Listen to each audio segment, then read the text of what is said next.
Hi, I'm back. I have a little bit of directions and helps for you for this first major paper, which is the rhetorical analysis. We are going to all do the same article so that we can help each other out and work on the first peer review and all of that and have less interference because we don't have to go look at something else and come back and go look at something else and come back. So we're all going to do the same article. And then once we get through this, um, you'll go and pick your own topics and do your own research and all that kind of stuff. But this one is going to be kind of easy for us, so we're gonna hope it's easy. So I have an assignment sheet. If you go under course information and then major assignments and then scroll down until you see rhetorical analysis stuff, there's all kinds of stuff in there.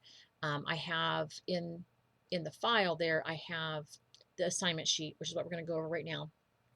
But there's also the peer review sheet is in there, the revising that we're going to do for this paper, which is revising for audience.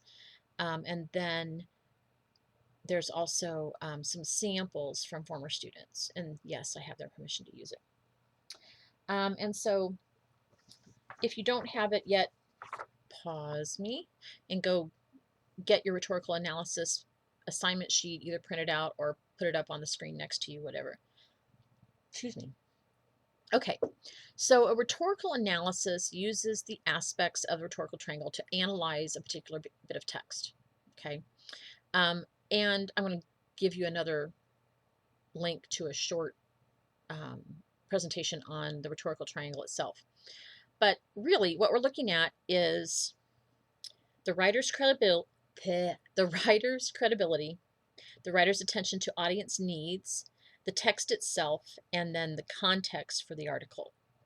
And so those four things are the points of the triangle and the middle. Okay, so we're going to look at the text in all four areas. Locus, which is context, the where and why the text is published. Ethos, which is the writer focusing on credibility. Pathos, which is the audience focusing on shared values.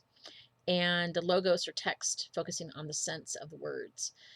We're also already, we're going to read and summarize the article as well, so this shouldn't be too bad. This is a 3-page, 1,000 words minimum rhetorical analysis of an academic article, and it's going to be one from our ebook, so you don't have to go find anything. The paper is going to be formal rhetorical analysis of at least 3 pages, conform to the conventions of academic writing and the formatting guidelines and the policy statement. And the formatting, this is also our practice for APA format. Now I have in, I want to say in the peer and revising area, a blank assignment format for APA. So it has all the spots, right? It has the title page with the different header on page 1, the header on page 2, how to put your page, well, where to put your page numbers and all that kind of fun stuff, and how the references page is set up.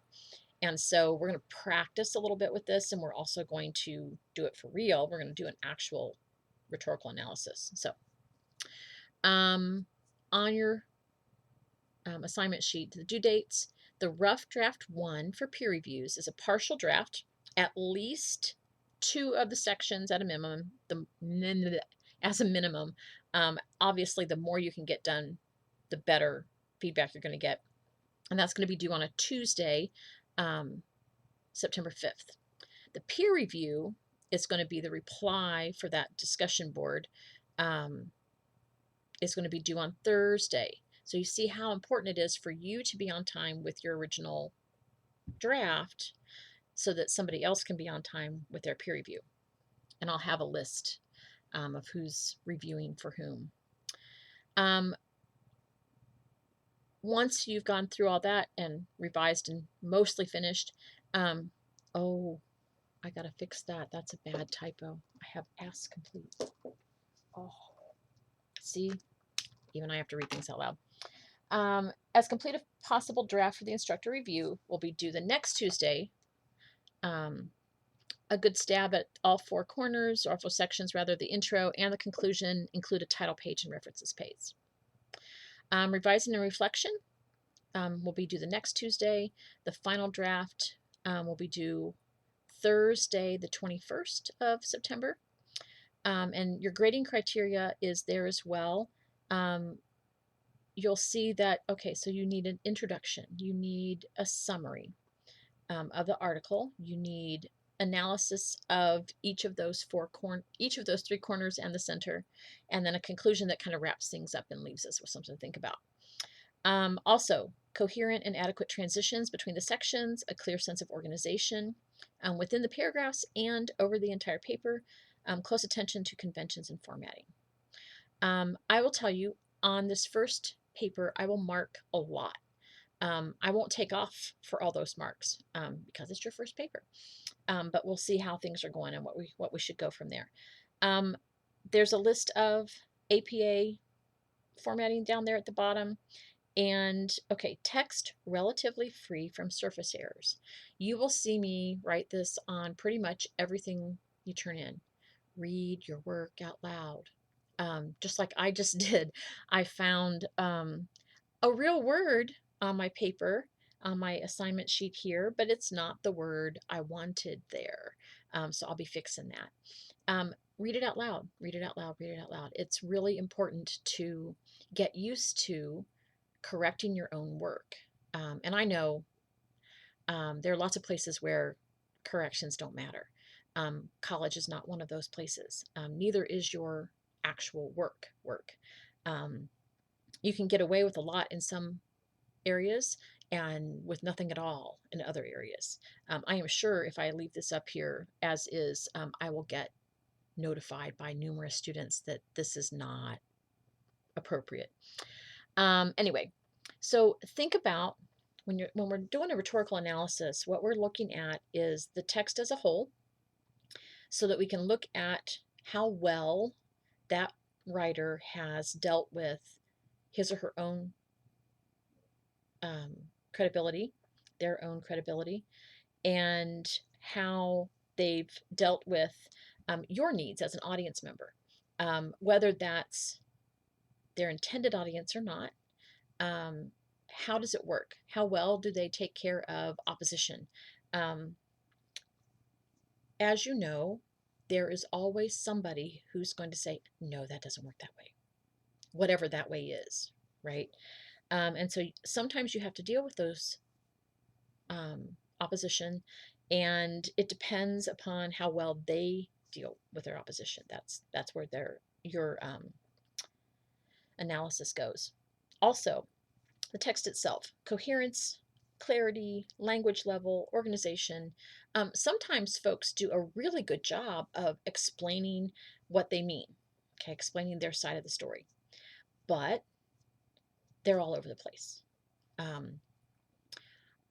I know that for myself, I need an outline, usually after the fact, to show me that I've put everything in the one spot that needs to be in the one spot.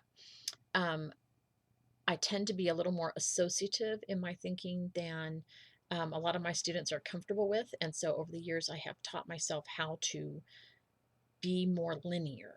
I'm not always good at it. And sometimes I think it's good not to be linear. But when you're writing a paper, the beauty is you can always go back and rearrange before your reader gets it. And so that's always helpful as well. Part of my focus on doing this rhetorical analysis first is so that you have some analysis types kind of in the back of your head running around while you're working through the researched argument, and which is the main focus of the course. So this is kind of a preview. Like I said before, we all do the same article so that you have a basis for saying, oh, they missed a spot. Oh, what about this? And what about that? Without having to go do extra work to read the article that they had. Now, once we get to the rest of the things, it's going to be kind of a generalized, okay, so here's how we're doing it. Here's what you're looking at. But for the rhetorical analysis, we can get really specific because we've all read the same article. So I hope this helps. If you have questions, send me an email. You know where I am. Bye.